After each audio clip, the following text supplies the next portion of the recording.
अस्सलामुअलैकुम दोस्तों, मेरा नाम है शारिफ खान। आज 15 जून सन 2025 से एक बार फिर से मिडिल ईस्ट की तमाम बड़ी जानकारी लेकर आपके सामने हाजिर हूं। आप लोग जानते हैं ईरान और इजराइल के बीच बीते 50 घंटे से युद्ध चल रहा है। दोनों ही की तरफ से एक दूसरे के ऊपर हमले किए जा रहे हैं, लेकिन आज जो अहम जानकारी आई है वो मैं आपको देने वाला हूँ। ईरानी सुप्रीम लीडर आयतुल्लाह खामनेई की मौत का फरमान इजराइल की तरफ से जारी किया गया, तो सुप्रीम लीडर आयतुल्लाह खामनेई ने इजराइल की ईंट से ईंट बजा दी। कहने का मतलब यह है कि ईरान की तरफ से बैलिस्टिक मिसाइल का वो जखीरा इजराइल पर छोड़ा गया है कि इजराइल के 5 शहर इस समय धधक रहे हैं। इनमें सबसे पहले तेल अवीव है, उसके बाद हाइफा है, जाफा है, यरूशलेम है और हुवारा।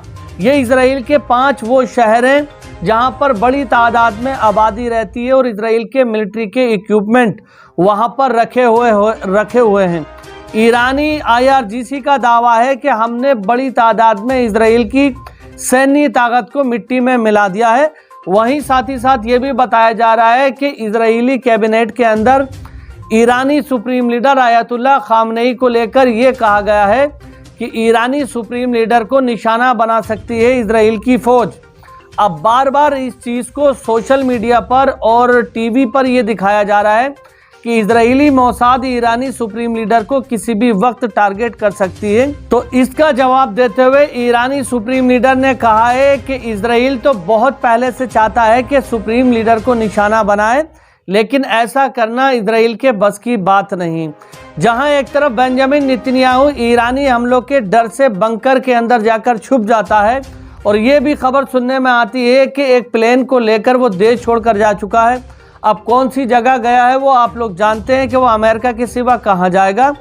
लेकिन सुप्रीम लीडर ने यहाँ पर यह कहा है कि हम अपने ही देश के अंदर थे और द लास्ट तक बने रहेंगे। ईरानी मिसाइलों का बड़ा जखीरा इस समय आज यानी 15 जून सन 2025 को इजराइल के 5 शहरों को निशाना बना रहा है, जिसमें इजराइल कह रहा है कि हमारे 200 फाइटर जेट ईरान के आसमान में बिना तकल्लुफ के उड़ जाते हैं और ईरान की कई सारी साइट्स को निशाना बनाकर वापस आ जाते हैं। और ईरान कहता है कि F-35 फाइटर जेट को ईरान ने मार गिराया है। ईरान दुनिया का पहला ऐसा मुल्क बन चुका है जो F-35 अमेरिकन जेट्स को मारकर गिरा सकता है। ईरानी न्यूज एजेंसी इरना की तरफ से लगातार खबरों को पोस्ट किया जा रहा है, बाकायदा वीडियो दिखाई जा रही है और जिसके अंदर ये बताया जा रहा है कि किस तरह से IRGC के कमांडर लगातार अपनी बेहतरीन रणनीति के कारण इजराइल के 5 से 6 शहरों को दहला रहे हैं। इजराइल वन टाइम हमला करता है, पीछे भाग आता है, उसके बाद अगले चरण में हमले को अंजाम देता है। लेकिन ईरानी IRGC की तरफ से 8 चरणों में हमला किया गया है बीते 50 घंटे के अंदर। 50 घंटे से बार बार ईरान की तरफ से मिसाइलें इजराइल की तरफ लॉन्च की जा रही हैं। ऐसा पहली बार हुआ है कि इजराइल के शहरों को यानी कि सेंटर, सिटी सेंटर जो होता है, उनको निशाना बनाया गया है और इतनी बड़ी तादाद में लोगों के हताहत होने की खबर है। ये बताया जा रहा है कि इजराइल की तरफ से ईरान पर जो हमला किया है, पहले चरण में 100 लोगों के मारे जाने की खबर थी, जिसमें उनके कुछ IRGC के मेंबर भी थे। इसी के साथ साथ मैं आपको बता दूं कि ईरान ने इजराइल पर जो हमला किया है उसमें ये बताया जा रहा है कि 70 लोगों के हताहत होने की खबर है, जिसमें 3 लोगों की मौत को गिनाया गया है। अब क्योंकि ईरान की जो खबरें हैं वो बाहर निकल के आ रही हैं, जो सही आंकड़े हैं ईरान दे रहा है, इसलिए ईरान के मौत के आंकड़े दुनिया को पता चल रहे हैं। लेकिन इजराइल की तरफ से जो आंकड़े हैं उनको लगातार छुपाने की कोशिश की जा रही है। ये सही और सटीक जानकारी नहीं आ पा रही है कि इजराइल के अंदर आखिर कितने लोग मरे हैं।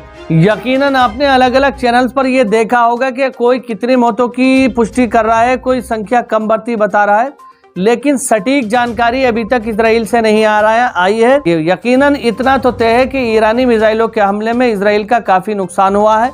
पहली बार इजराइल के शहरों को इस तरह से निशाना बनाया गया है।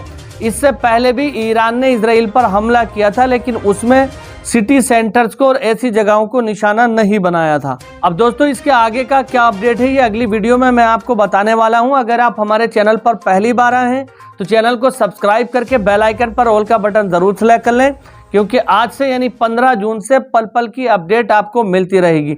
बीते 1.5 साल से लगातार गाजा और इजराइल के बीच चलने वाले वॉर को हम लगातार रिपोर्ट कर रहे थे। अभी कुछ दिनों से हम छुट्टी पर थे और छुट्टी के बाद एक बार फिर से आपके सामने हाजिर हो चुके हैं। हर दिन आपको वो इंफॉर्मेशन जानने को मिलेगी जो किसी भी गोदी मीडिया के चैनल पर आपको देखने को नहीं मिलेगी, और आंकड़ों की भी सटीक जानकारी हम आपको ला करके देंगे। तो इंशाअल्लाह ताला अगली वीडियो में मुलाकात होती है, तब तक के लिए खुदा हाफिज, जय हिंद, जय भारत।